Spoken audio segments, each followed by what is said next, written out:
The Defense Department announced earlier this month that the U.S. will send $400 million worth of military equipment to Ukraine.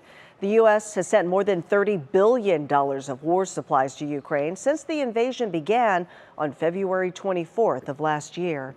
And many locals here in Northeast Ohio have been dedicated to relief efforts as well, spending countless hours trying to help soldiers on the front lines in Ukraine.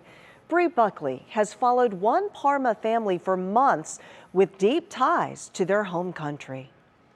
For the last 13 months, life for the Koval family from Parma has looked a lot different. It's just crazy to think that it's been a year. Anastasia, busy here at home, collecting donations to send to Ukraine. I know I am fulfilling the needs of the soldiers. Where her father, Ihor, has been on the ground, back in his birth country, joining the war efforts.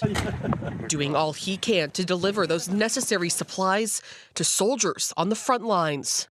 This a number of times that, hey, your body armor saved my life. Hey, your helmet saved my life. The donations, like protective gear and warm clothes, all coming from the generosity of people right here in Northeast Ohio. When you deliver something to us, this is such a big motivation for us. You can't even imagine.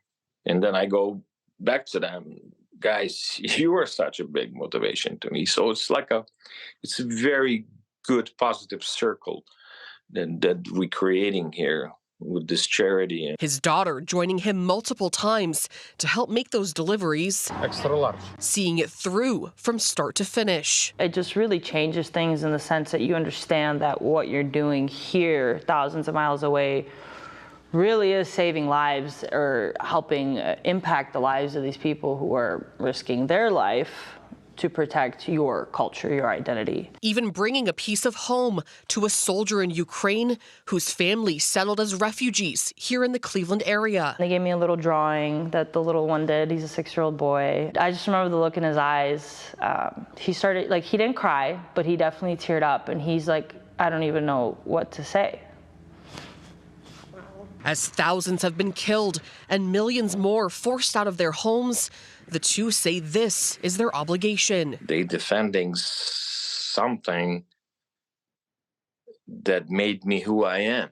They're shelling us harder, they're hitting us harder. It's relentless, it's nonstop. I mean, these men aren't sleeping for days on end, and you hear about this from them. Both beyond humble, hopeful they can just help make a difference to bring peace and freedom to the country they love so dearly. This war keeps growing on such a scale, and more people are getting killed and then drafted, so it's the need for supplies is ever more present. And those much-needed supplies have been shipped to Ukraine from all over Northeast Ohio. In Warrensville Heights, volunteers spent hours packing and boxing up medical supplies to send to hospitals overseas. The state of Ohio has donated more than 2,000 pieces of personal protective supplies to Ukraine. This includes 71 vests, 45 helmets, and 1,880 pieces of body armor to help protect civilians. 30 Ohio agencies participated in making these donations.